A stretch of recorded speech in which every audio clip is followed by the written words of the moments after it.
my community. And I come to realize that this is a very important election. Yes, it is. Especially for me. Because my name and my family name is on the ballot. Amen. But it's also important that you have judges that has assembled themselves, who will be judging somebody, whether it be kin to you or not. They're going to be judged. So I felt it was important for that, and I feel it's still important. But there's a book that a young man gave me that you might not be familiar with, but I know Brother Craig and myself familiar with, Brother Marcus Harris. And the title of the book is Destination Destiny, Discovering Your Destiny in the Midst of Life Disappointments. Because I don't care what goes on in this election, bad, good, or different, somebody gonna win. Yeah. And if you wasn't hit up about somebody running against you, God bless you, Pastor Grimm. So you don't have to go through some of the channels of other people. But there are going to be a winner and a loser. And my thing is if you win, who you attack? And if you lose, who you attack? So as I was reading about what direction I should go, I passed over this book and it started talking about the elephant mindset has been conditioned to lose, although he was destined to win. So the elephant is free, but yet he's still bound by the shackles of his mind. Is that a picture of your life?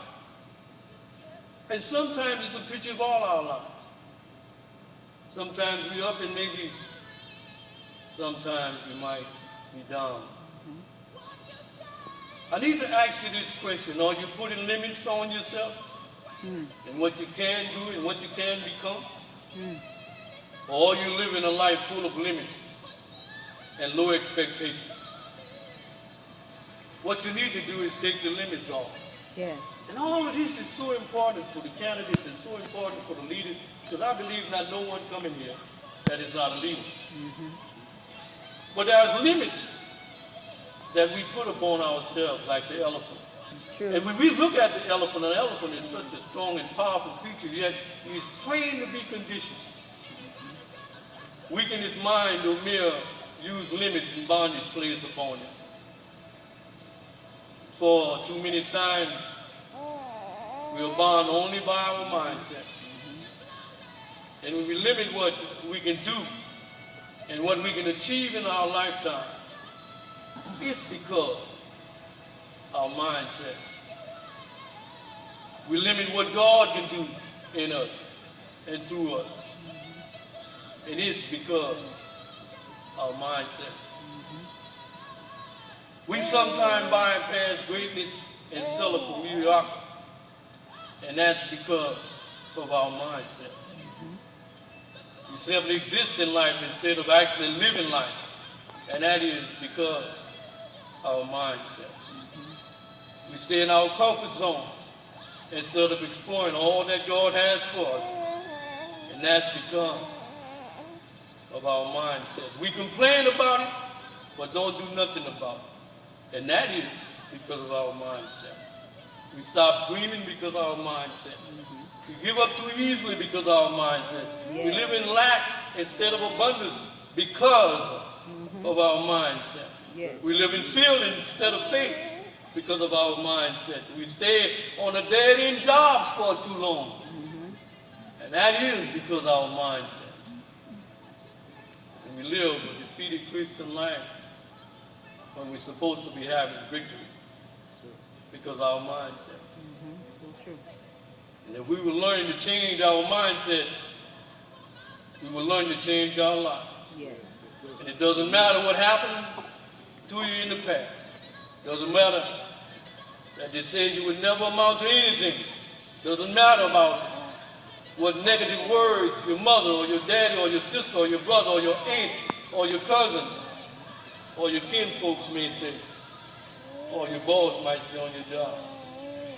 I know one thing the Bible tells me in John 8:36.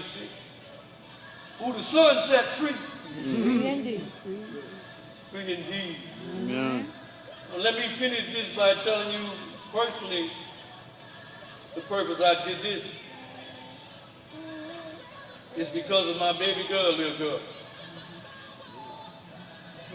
And as she was born, and I realized there's always danger in the process. It's not that I'm not a grandpa already, but that was my baby girl, baby.